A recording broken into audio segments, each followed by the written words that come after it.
नमस्कार, आर्या न्यूज देख रहे हैं आप और मैं आपके साथ अलका सिंह। बुलेटिन की शुरुआत इस वक्त की बड़ी खबर से करते हैं। इस वक्त की बड़ी खबर लखनऊ से सामने आ रही है, जहां मुख्तार अंसारी से यह खबर जुड़ी हुई है। बिसरा जांच में जहर की पुष्टि नहीं हुई है। आपको बता दें कि मुख्तार अंसारी के विसरा का जांच हुआ और रिपोर्ट में जहर की पुष्टि नहीं हुई है। विसरा जांच रिपोर्ट न्यायिक टीम को सौंप दी गई है। पोस्टमार्टम रिपोर्ट में मौत की वजह हार्ट अटैक बताई जा रही है। 26 मार्च को मुख्तार अंसारी की मौत हुई थी। जेल में मुख्तार के परिवार ने जहर देने का आरोप लगाया था, लेकिन अब मुख्तार अंसारी की बिसरा रिपोर्ट सामने आ गई है, जिसमें इस बात की पुष्टि हुई है कि उनके बिसरा रिपोर्ट में जहर की बात सामने नहीं आई है। हार्ट अटैक से उनकी मौत की बात कही गई है। तो बड़ी जानकारी इस वक्त की टीवी स्क्रीन पर आपके सामने मुख्तार अंसारी की मौत से जुड़ी हुई है। उनकी बिसरा रिपोर्ट जो है वो सामने आ गई है और उनकी टीम को ये उनकी विसरा रिपोर्ट सौंप दी गई है, जिसमें जहर से उनकी मौत नहीं हुई है, इस बात की पुष्टि हुई है। उनकी मौत हार्ट अटैक की वजह से हुई है। तो बड़ी खबर टीवी स्क्रीन पर इस वक्त की आपको हम दिखा रहे हैं। मुख्तार अंसारी की मौत से जुड़ी हुई उनकी विसरा रिपोर्ट जो है वो सामने आ चुकी है। विसरा जांच में जहर की पुष्टि नहीं हुई है। उनकी विसरा रिपोर्ट में उनकी मौत का कारण हार्ट अटैक बताया जा रहा है। विसरा जांच रिपोर्ट जो है वो न्यायिक टीम को फिलहाल सौंप दी गई है। आपको बता दें कि मुख्तार अंसारी के परिवार की तरफ से मुख्तार की मौत पर जहर देने का शक किया गया था। मुख्तार अंसारी ने खुद, जब वो जीवित थे तो कोर्ट के सामने उन्होंने कहा था कि उन्हें स्लो पॉइजन दिया जा रहा है और उसके बाद जेल में उनकी तबीयत खराब हुई, उन्हें अस्पताल ले जाया गया, जहां उन्हें मृत घोषित कर दिया गया, जिसके बाद परिवार ने जहर देने का आरोप लगाया था। कोर्ट भी पहुंचा परिवार और अब इस मामले में उनकी विसरा रिपोर्ट आई हुई है, जिसमें इस बात की पुष्टि हुई है कि उनकी मौत जहर की वजह से नहीं बल्कि हार्ट अटैक की वजह से हुई है।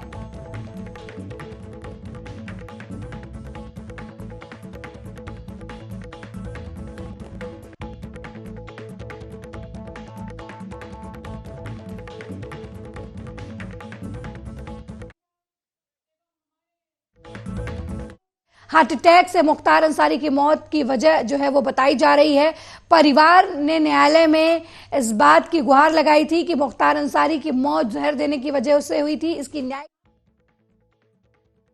चल रही है और इस खबर पर ज्यादा जानकारी के लिए हमारे संवाददाता अमित सिंह लखनऊ से फोन लाइन पर जुड़ गए हैं। अमित, मुख्तार अंसारी की बिसरा रिपोर्ट आई है जिसमें जहर की पुष्टि नहीं हुई है। उनकी मौत हार्ट अटैक से बताई जा रही है। क्या कुछ अपडेट है आपके पास? जो है तबीयत बिगड़ने के बाद जो उनको जो है हॉस्पिटल में भर्ती करा, जहां पर डॉक्टर ने उनको मृत घोषित कर दिया। और मृत्यु की बात किया जाए तो 28 मार्च को उनकी जो हार्ट अटैक से मौत हो चुकी थी। लेकिन जिस प्रकार से परिजनों का बड़ा आरोप था कि उनको जो है जेल में जो है धीमा जहर देकर जो है मारने की कोशिश की जा रही थी, लेकिन इसको लेकर देखा जाए तो कहीं के राजनीतिक गलियारों में सियासत होने लगी, तो जिसके बाद कहीं के परिवार ने विसरा जांच कराने की जो है मांग की थी। लेकिन जिसकी आज रिपोर्ट आ चुकी, रिपोर्ट में ये स्पष्ट हो चुका है कि उनकी जांच जो मौत है वो कहीं न कहीं जहर देकर नहीं हुई थी। जो उनकी मौत है वो हार्ट अटैक से हुई थी, इसकी पुष्टि हो चुकी है। लेकिन लगातार जिस प्रकार से देखा जाए, इसको लेकर सियासी गलियारों में जो चर्चाएं हो रही थी, उनके जेल में जो उनको धीमा जहर दिया जा रहा था, लेकिन अब ये खुलकर आ चुका है। जो इसकी रिपोर्ट है वो आ चुकी है। रिपोर्ट के बाद कहीं न कहीं ये स्पष्ट हो चुका है कि मुख्तार अंसारी की जो मौत है वो हार्ट अटैक से। अमित, इस पूरे मामले में उनके परिवार का क्या कहना है? इस रिपोर्ट के बाद, विसरा रिपोर्ट के बाद, क्या उनके परिवार की तरफ से कोई बयान सामने आया है? देखिए, जिस प्रकार से देखा जाए तो कहीं जब रिपोर्ट आई है, लेकिन अभी परिवार का किसी भी प्रकार से बयान नहीं आया है, कुछ स्पष्ट नहीं हुआ, क्योंकि अभी कुछ ही समय पहले जो है इसकी रिपोर्ट जो है वो सामने आई है। लेकिन अभी देखा जाए तो परिवार का भी किसी प्रकार से बयान नहीं आया। लेकिन परिवार जिस प्रकार से लगातार मांग कर रहा था कि इसकी जांच होनी चाहिए, लेकिन जो जांच हुई है वो कहीं ना कहीं जो रिपोर्ट आई है वो स्पष्ट हो चुका है कि उनकी मौत जो है हार्ट अटैक से हुई है, ना कि उनको जो है जेल प्रशासन के ऊपर बड़ा आरोप लगा था कि उनको जो है जेल के अंदर धीमा जहर दिया जा रहा था। लेकिन ये स्पष्ट हो चुका है कि उनकी मौत जो है हार्ट अटैक से हुई। अमित, उनका परिवार जो है ये भी डिमांड कर रहा था कोर्ट जाकर कि कोर्ट की निगरानी में जो है मुख्तार अंसारी की मौत के मामले की जांच सीबीआई से कराई जाए। इस मामले में परिवार जो है वो संदेह बार बार जता रहा था। खुद मुख्तार अंसारी जब जिंदा थे उन्होंने कोर्ट में कहा था कि उन्हें स्लो पॉइजन दिया जा रहा है। तो क्या वजह है कि मुख्तार अंसारी की मौत पर सरकार को घेरने की कोशिश की जा रही है उनके परिवार की वजह से? क्या ये निजी दुश्मनी का भी मामला बताया जा रहा है? ऐसा माना जा रहा है कि बीजेपी से के जो लोग हैं वो मुख्तार अंसारी के परिवार से उनकी बनती नहीं, यही वजह है कि उनकी मौत पर ये सवाल उठाए जा रहे हैं। लेकिन जिस प्रकार से अगर देखा जाए अलका, तो जिस प्रकार से इनकी मौत हुई, क्योंकि मौत के समय इन्होंने पहले कहा था कि उनको जो है जेल के अंदर धीमा जहर दिया जा रहा है, जेल के अंदर इनको मारने की कोशिश की जा रही है, और इन्होंने जो है कोर्ट में इसकी याचिका डाली थी कि उनके जो जेल के अंदर जो है जहर देने की कोशिश की जा रही, जहर दे के मारने की कोशिश की जा रही। इसके बाद ही जानकारी बाहर आई थी, तो कहीं ना कहीं सोशल मीडिया से लेकर जो राजनीतिक दल हैं, कहीं ना कहीं देखा जाए राजनीतिक अच्छा वर्चस्व इनका माना जाता है उत्तर प्रदेश के अंदर। और लेकिन जिस प्रकार से जेल में बंद थे, इन्होंने खुद ये बड़ा आरोप लगाया था कि जो मौजूदा सरकार है वो कहीं ना कहीं इनको मारने की कोशिश कर रही है। लेकिन इसको लेकर राजनीतिक गलियारों में चर्चाएं बहुत तेज हो चुकी थी। तो कहीं ना कहीं मामला जब हाईलाइट हुआ था तो जिसके बाद ये बड़ा आरोप लगने लगा था कि इसकी जांच होनी चाहिए। फिलहाल परिवार है वो इसकी जांच जो है कराने की अभी भी लगातार मांग कर रहा है कि इसकी जो है जांच जो सीबीआई करे और एसटीएफ करे। तो कहीं ना कहीं अगर देखा जाए तो लगातार इसको लेकर जांच अभी भी चलती हुई जरूर नजर आ रही है, और देखा जाए जो रिपोर्टें हैं वो भी सामने आ रही है। ये स्पष्ट हो रहा है कि मुख्तार अंसारी की कैसे मौत हुई थी, क्योंकि देखा जाए जिस प्रकार से हाई प्रोफाइल मामला था, और लगातार जो राजनीतिक दल उत्तर प्रदेश के जो दल है, चाहे समाजवादी पार्टी की बात कर लें, मायावती की बात कर ले, तो कहीं ना कहीं ये भी भारतीय जनता पार्टी के ऊपर बड़ा आरोप लगाया था कि वो कहीं ना कहीं सरकार है, वो मौजूदा सरकार है, वो कहीं ना कहीं मुख्तार अंसारी को जो है जेल के अंदर मारने की कोशिश कर रही है, उनको धीमा जहर दिलाने की कोशिश कर रही है। बड़ा आरोप जेल प्रशासन के ऊपर लगा था। लेकिन अब ये स्पष्ट हो चुका है कि उनकी मौत जो है हार्ट अटैक से हुई थी, जिसका जो जांच कराने की मांग की थी परिवार की, तो उसकी रिपोर्ट आ चुकी है। ये स्पष्ट हो चुका है कि उनकी मौत जो हार्ट अटैक से। अमित, जिस तरीके से बीजेपी गवर्नमेंट की तरफ से लगातार जो राजनीतिक परिवेश से जुड़े हुए नेता हैं और जिनका आपराधिक रिकॉर्ड है उनके ऊपर कार्रवाई की जाती रही है, मुख्तार अंसारी को भी पंजाब की जेल से लाया गया, यही वजह नहीं है कि जब भी ऐसे नेताओं की मौत हो रही है, हत्याएं हो रही हैं, तो बीजेपी की जो वर्तमान गवर्नमेंट है उसके ऊपर सवालिया निशान खड़े किए जा रहे हैं? देखिए, अगर देखा जाए तो जिस प्रकार से सीएम योगी आदित्यनाथ ने सदन में एक बड़ा बयान दिया था कि जो माफिया होंगे या उत्तर प्रदेश छोड़कर चले जाएं, नहीं तो देखा होगा बयान आया था, बहुत सोशल मीडिया पर वायरल हुआ था कि जो माफिया हैं या फिर उनको मिट्टी में मिला देंगे, जिसके बाद कहीं ना कहीं बड़े जो माफिया थे उनकी जो है मौत हुई, हत्याएं हुई। तो कहीं ना कहीं देखा जाए अतीक अहमद की अगर हम बात करें, उनकी मौत हुई। तो कहीं ना कहीं देखा जाए तो लगातार जो नेता हैं या फिर वो जो वर्चस्व रखते हैं उत्तर प्रदेश के अंदर, राजनीति सक्रिय राजनीति रखते हैं, तो कहीं ना कहीं उनकी जो मौत हो जाती है उसके बाद कहीं ना कहीं राजनीतिक गलियारों में चर्चा बहुत तेज होने लगती है। सरकार के ऊपर बड़े आरोप लगने लगते हैं कि मौजूदा सरकार कहीं ना कहीं जो विपक्ष के नेता हैं, कहीं ना कहीं देखा जाए दो बड़े चेहरे थे, चाहे मुख्तार अंसारी की बात करें, अतीक अहमद की बात करें, कहीं ना कहीं दोनों की जो मौत हुई, कहीं ना कहीं विपक्ष जो है लगातार सरकार को घेरने का काम कर रहा है। और जिस प्रकार से देखा जाए उनको कहीं ना कहीं अन्य जेलों से जब बंद थे तो वहां से उत्तर प्रदेश लाएगा, उसके बाद ही मौत हो जाती, तो कहीं ना कहीं विपक्ष जो है इनके घेरने का जरूर काम करता है। कि जिस प्रकार से मौत की बात करें तो मौत की जो लगातार जांच करने, बिल्कुल इस खबर पर नजर बनाए रखिएगा। मुख्तार अंसारी की परिवार की तरफ से इस रिपोर्ट को लेकर क्या कुछ कहा जा रहा है, हम आपसे जरूर जुड़ेंगे इस खबर को लेकर। तो विसरा रिपोर्ट जो है वो मुख्तार अंसारी की आ चुकी है, उसमें जहर की पुष्टि नहीं हुई है। मुख्तार अंसारी की मौत की वजह विसरा रिपोर्ट में बताई गई है कि उन्हें हार्ट अटैक की वजह से उनकी मौत हुई है। विसरा जांच रिपोर्ट न्यायिक टीम को अब सौंप दी गई है। फिलहाल अभी इस विसरा रिपोर्ट पर मुख्तार अंसारी के परिवार की तरफ से कोई प्रतिक्रिया नहीं आई है।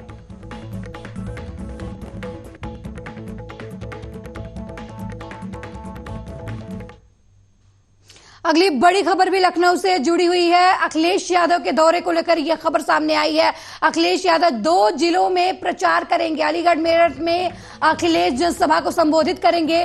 दोपहर 12:45 पर अखिलेश यादव अलीगढ़ में प्रचार करेंगे। वहीं दोपहर 2:10 मिनट पर मेरठ में जनसभा को संबोधित करने वाले हैं अखिलेश यादव और महागठबंधन के प्रत्याशियों के समर्थन में वोट मांगेंगे। तो लगातार पहले चरण का चुनाव खत्म होने के बाद सभी पार्टियां सक्रिय नजर आ रही हैं। अब इस कड़ी में समाजवादी पार्टी के नेता अखिलेश यादव भी लगातार यूपी में जनसभाएं कर रहे हैं और इसी क्रम में मेरठ में उनकी जनसभा जो है वो 2:10 पर होने वाली है।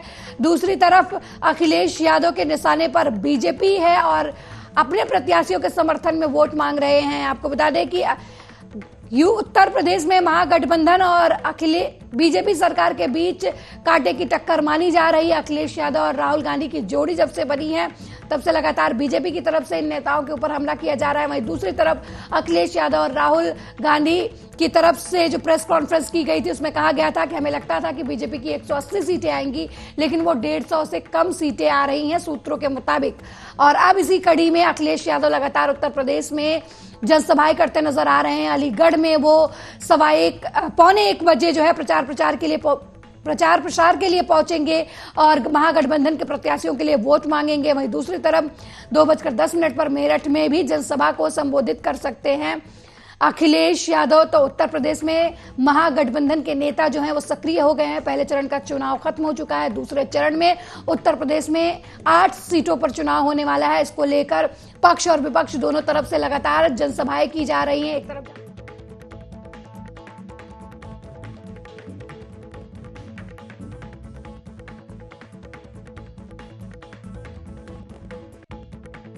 तो भी जनसभाओं का दौर उनका शुरू हो गया है।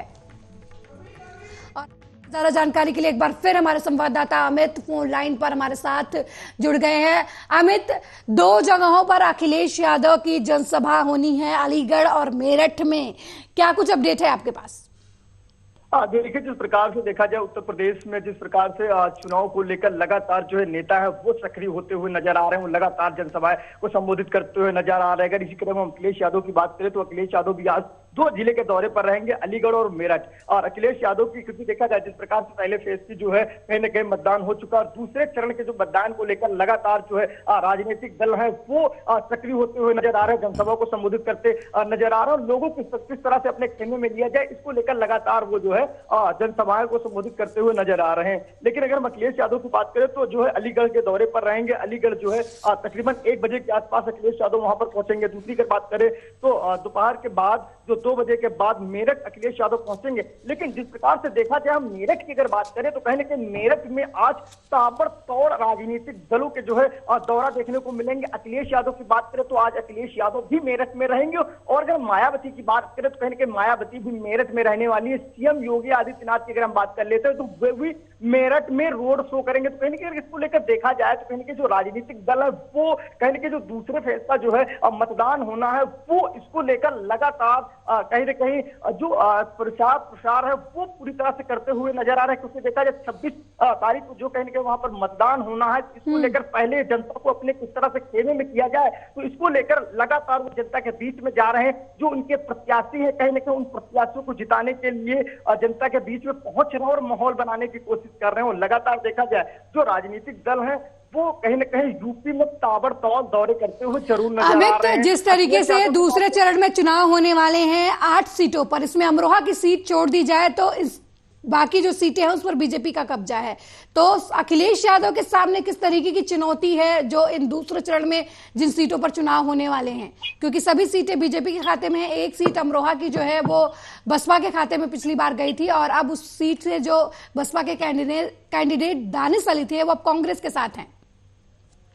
हाँ, देखिए, जिस प्रकार से देखा जाए समाजवादी पार्टी की अगर हम बात करें या फिर गठबंधन की बात करें कहीं न कहीं उनके लिए बड़ी चुनौती, क्योंकि जिस प्रकार से 2019 चुनाव का जो आंकड़ा था वो कहीं न कहीं समाजवादी पार्टी के लिए या फिर जो कांग्रेस के लिए अच्छा साबित नहीं हुआ था। लगभग करके उनकी सभी जगहों पर जो हार का सामना करना पड़ा था। लेकिन कहीं न कहीं जब से गठबंधन बना है लगातार अभी जिस प्रकार से देखा जाए अमरोहा की अगर हम बात करें तो अखिलेश यादव और राहुल गांधी भी वहां जनसभा को संबोधित करे थे। उनके जो दानिश अली है उनके माहौल बनाने की कोशिश किए थे ताकि जो है वहां से उनको दोबारा जीत का सामना करना पड़े। लेकिन जो अन्य भी सीटें हैं कहीं न कहीं समाजवादी पार्टी या गठबंधन है वो भी लगातार सक्रिय है, क्योंकि देखा जाए अखिलेश यादव की बात करें तो कहीं ना कहीं उत्तर प्रदेश में सक्रिय राजनीति करते हुए नजर आ रहे हैं, जनता के बीच में लगातार पहुंच रहे हैं कि उनका भी जो है जनता के बीच में माहौल बनाने की कोशिश कर रहे हैं। लेकिन जनता है वो किसके खेमे में जाएगी, ये तो आने वाला समय ही बताएगा। अमित, जिस तरीके से पिछले चुनाव की बात की जाए लोकसभा की, तो बसपा और समाजवादी पार्टी साथ में लड़ते हैं। बसपा का एक बड़ा वोट बैंक है जिसका लाभ भी समाजवादी पार्टी और बसपा को मिला था, और समाजवादी पार्टी का भी एक बड़ा वोट बैंक है पश्चिमी उत्तर प्रदेश में।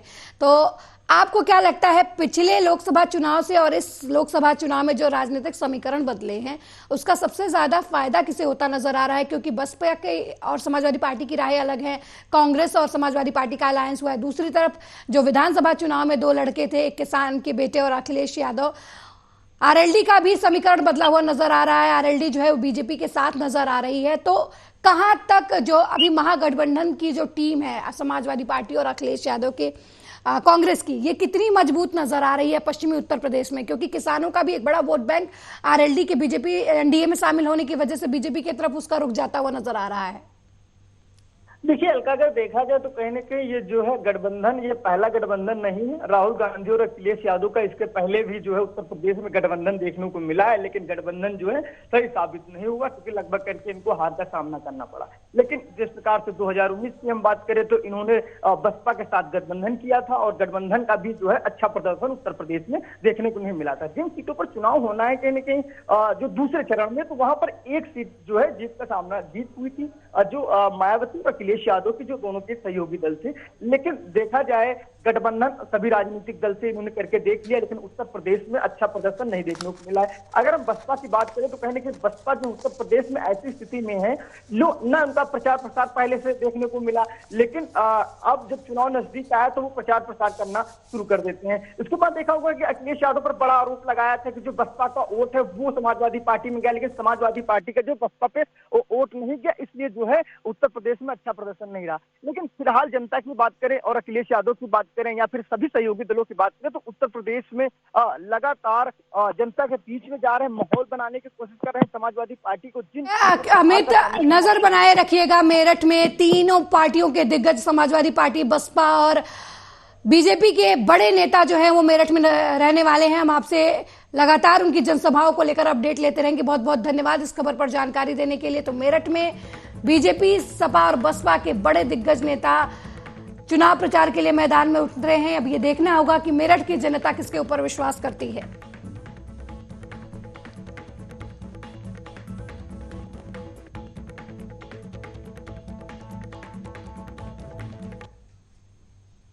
और इसी बीच महाराष्ट्र से जुड़ी बड़ी खबर सामने आ रही है। समाजवादी पार्टी के प्रदेशाध्यक्ष एनसीपी का दामन थाम सकते हैं। अबू आसिम एनसीपी में शामिल हो सकते हैं। सपा का आरोप है कि आसिम पर ईडी के दबाव बनाए जा रहे हैं। आसिम को समाजवादी पार्टी छोड़ने पर मजबूर किया जा रहा है।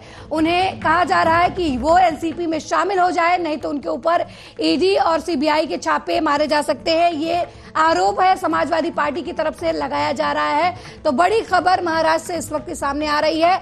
एक और बड़ी टूट जो है वो महागठबंधन के नेताओं में देखने को मिल रही है। अब समाजवादी पार्टी के जो प्रदेशाध्यक्ष है अबू आसिम, वो ऐसे कयास लगाए जा रहे हैं कि एनसीपी में शामिल हो सकते हैं। हालांकि उनके एनसीपी में शामिल होने के कयासों के बीच समाजवादी पार्टी का यह आरोप है कि समाजवादी पार्टी के प्रदेशाध्यक्ष अबू आसिम पर ईडी के द्वारा ईडी के द्वारा दबाव बनाया जा रहा है ताकि वो एनसीपी में शामिल हो जाएं। तो एक बड़ा आरोप समाजवादी पार्टी की तरफ से लगाया जा रहा है कि उनके बड़े नेता के एनसीपी में शामिल होने की बात कही जा रही है। प्रदेशाध्यक्ष अबू आसिम के एनसीपी में शामिल होने की बात सामने आ रही है। इसको लेकर समाजवादी पार्टी की तरफ से यह आरोप लगाया जा रहा है कि उनके ऊपर ईडी की तरफ से दबाव बनाया जा रहा है कि वो एनसीपी में शामिल हो जाए।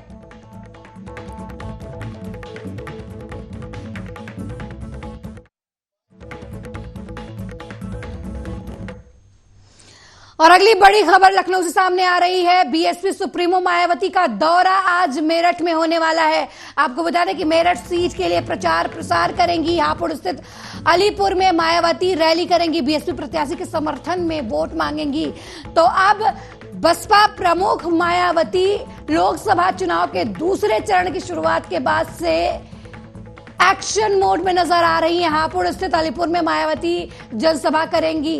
तो एक तरह से मेरठ में इस समय सभी पार्टियों के दिग्गज नेताओं का जमावड़ा है। अपने अपने तरीके से बसपा, समाजवादी पार्टी, सीएम योगी आदित्यनाथ की तरफ से जनता से अपनी अपनी पार्टी के लिए वोट करने की अपील के तहत जनसभाएं और रैली की जा रही हैं। और इसी कड़ी में मायावती मेरठ सीट के लिए प्रचार प्रसार करने के लिए जनसभा को संबोधित करेंगी। इस खबर पर ज्यादा जानकारी के लिए एक बार फिर हमारे साथ हमारे संवाददाता अमित फोन लाइन पर जुड़ गए हैं। अमित, अक्सर जनसभाओं से दूर रहने वाली पिछले कुछ समय से मायावती जो हैं, पहले चरण के चुनाव में उतना सक्रिय नजर नहीं आई थी, लेकिन दूसरे चरण के चुनाव, पहला चरण का चुनाव बीतने के बाद दूसरे चरण के चुनाव में मायावती पूरी तरीके से सक्रिय नजर आ रही है। पूरी बसपा की टीम जो है वो सक्रिय नजर आ रही है। अब मेरठ में उनकी जनसभाएं हैं, क्या कुछ कहना है आपका? देखिए, जिस प्रकार से मायावती की अगर बात करें तो कहीं ना कहीं उत्तर प्रदेश में काफी समय से सक्रिय नहीं थी और लगातार देखा जाए जो इनके दल हैं या फिर इनके नेता हैं वो लगातार पार्टी छोड़कर जो है दूसरी पार्टी का दामन थामते हुए नजर आ रहे थे। लेकिन उत्तर प्रदेश की अगर हम बात करें, जिस प्रकार से पहले चरण का चुनाव हुआ लेकिन इनकी जनसभाएं नहीं देखने को मिली, जब दूसरे चरण की कहीं ना कहीं जब मतदान होना है तो मायावती उत्तर प्रदेश में सक्रिय होती नजर आ रही हैं। आज की बात करें तो आज भी मायावती जो है 2 जिले के दौरे पर रहने वाली हैं। अगर हम पहले जिले की बात करें तो सबसे पहले मायावती हापुड़ पहुंचेंगी। हापुड़ की बात करें तो अलीगढ़ में भी मेरठ में मायावती का जो है दौरा देखने को मिला। कहने के मायावती की अगर बात करें तो आज 2 जिले के दौरे पर रहेंगी। अपने जो प्रत्याशी हैं, प्रत्याशियों के पक्ष में माहौल बनाने का काम करेंगी। लेकिन अगर देखा जाए तो मेरठ की अगर हम बात करें तो कहने के मेरठ आज जो मेरठ में लगातार जो राजनीतिक दलों के जो है दौरे वो ताबड़तोड़ देखने को मिलेंगे। मायावती भी आज मेरठ के दौरे पर रहेंगी, अपने प्रत्याशियों के जो है समक्ष जो है माहौल बनाने की कोशिश करेंगे।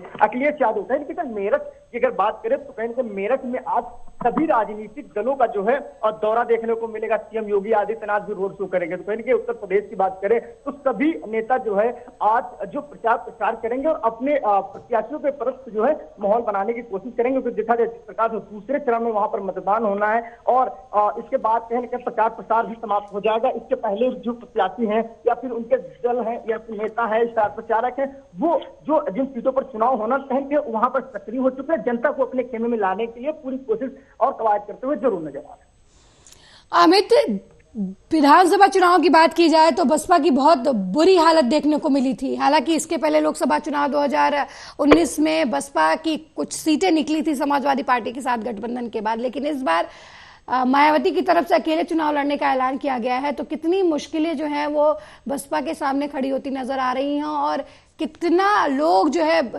बसपा के ऊपर विश्वास कर सकते हैं, क्योंकि पिछला विधानसभा चुनाव जो है सत्ता में रहने वाली बसपा की हालत जो है इस समय जो है बेहद खराब नजर आ रही है। देखिए, अगर हम मायावती की बात उत्तर प्रदेश में कह रहे, लेकिन देखा जाए उत्तर प्रदेश में जो है इनका वर्चस्व लगभग करके खत्म होता हुआ नजर आ रहा है। तमाम चुनाव की बात करें उन्होंने लड़ी, लेकिन उत्तर प्रदेश में इनका अच्छा प्रदर्शन नहीं देखने को मिला। लेकिन जिस प्रकार से जब गठबंधन बना तो गठबंधन से मायावती जो है पीछे हटती नजर आई कि उत्तर प्रदेश में जो वो चुनाव लड़ेंगी अकेले ही लड़ेंगी। उन्होंने जो है उत्तर प्रदेश में अकेले ताल ठोकी। लेकिन जिस प्रकार से देखा जाए गठबंधन की बात करें तो गठबंधन भी इन्होंने पहले करके देखा, लेकिन गठबंधन की बात करें तो कहीं ना कहीं प्रदर्शन अच्छा देखने को मिला था। कई सीटें पे जो है इनका जीत का सामना करना पड़ा था, जीत इनकी हासिल हुई थी। लेकिन अब की बात करें तो 2024 की बात करें, इन्होंने जिस प्रकार से अकेले उत्तर प्रदेश में लड़ने का प्लान किया है और अकेले लड़ भी रही हैं। लेकिन देखने वाली बात होगी कि जनता जो है क्या मायावती को पसंद करती है या नहीं करती, क्योंकि इसके पहले जब चुनाव हुआ था तो उनका अच्छा प्रदर्शन नहीं देखने को मिला था विधानसभा की बात करें। लेकिन अब जो लोकसभा चुनाव में मायावती का क्या प्रदर्शन देखने को मिलेगा तो आने वाला समय बता। अमित, आपको नहीं लगता कि बसपा की तरफ से, बहुजन समाजवादी पार्टी की तरफ से चुनाव में जिस तरीके से अब मायावती सक्रिय हुई हैं, उन्हें कुछ पहले सक्रिय होना चाहिए था जिसका फायदा मिलता उनको? लेट लतीफ जो सक्रिय हुई है मायावती और बसपा पार्टी, इसका खामियाजा नहीं भुगतना पड़ सकता है? ये तो स्वाभाविक है। जिस प्रकार से मायावती पहले सक्रिय नहीं थी और लगातार देखा जाए जब जो प्रत्याशियों की जो है नामांकन की बात करें उसके पहले भी जब प्रत्याशियों का नाम घोषित हो रहा था तो बहुत ढीला ढाली कर रही थी, नाम घोषित नहीं कर रही थी। लेकिन धीरे धीरे कर कहीं उनके नाम सामने आए फिर अगर देखा जाए जब सभी राजनीतिक दल जो है दौरे कर रहे थे उत्तर प्रदेश में सक्रिय थे, तो कहीं ना कहीं मायावती बिल्कुल सक्रियता अपनी नहीं दिखा रही थी। वो लगातार जो है पार्टी कार्यालय पर बैठक करती थी, या फिर इतना भी उनकी बैठकें नहीं देखने को मिलती थी। लेकिन जिस प्रकार से देखा जाए तो मायावती कहने की जिस प्रकार से पहले चरण में जहां पर चुनाव हुआ है वहां पर जो वोटिंग हुई, तो वहां पर मायावती बिल्कुल कोई दौरा नहीं किए, किसी भी प्रकार के जनसभा को संबोधित नहीं किए। लेकिन जिस प्रकार से दूसरे चरण की बात करें तो दूसरे चरण में जहां पर चुनाव होना, तो कहीं वहां पर जो है 2 जनसभाएं कर चुकी। इसके पहले भी एक जगह जनसभा की थी, लेकिन दोबारा बात करें तो आज मेरठ और हापुड़ में भी इनकी जनसभा को संबोधित करेंगे। लेकिन जनता की बात करें तो जनता क्या मायावती के पक्ष में जाती है, नहीं जाती है, ये तो आने वाला समय बताएगा, क्योंकि जो है नतीजे आने के बाद ये तो क्लियर हो पाएगा कि उत्तर प्रदेश में जो है बहुजन समाजवादी पार्टी का क्या प्रदर्शन देखने को मिलता है। बिल्कुल अमित, नजर बनाए रखिएगा। आज मेरठ में तमाम दिग्गज नेता जो है वहां पर जनसभाएं करने वाले हैं, क्या कुछ कहते नजर आएंगे सभी पार्टियों के दिग्गज नेता। बहुत बहुत धन्यवाद इस खबर पर जानकारी देने के लिए। तो आज मेरठ में बीजेपी के वर्तमान सीएम योगी आदित्यनाथ और सपा मुखिया अखिलेश यादव और बसपा प्रमुख मायावती की जनसभाएं हैं। अब ये देखना होगा कि इन जनसभाओं में एक दूसरे के ऊपर किस तरीके से हमले करते नजर आते हैं ये तीनों नेता। मेरे साथ इस बुलेटिन में फिलहाल इतना ही। देश दुनिया की तमाम खबरों को देखने के लिए देखते रहिए आर्या न्यूज। नमस्कार।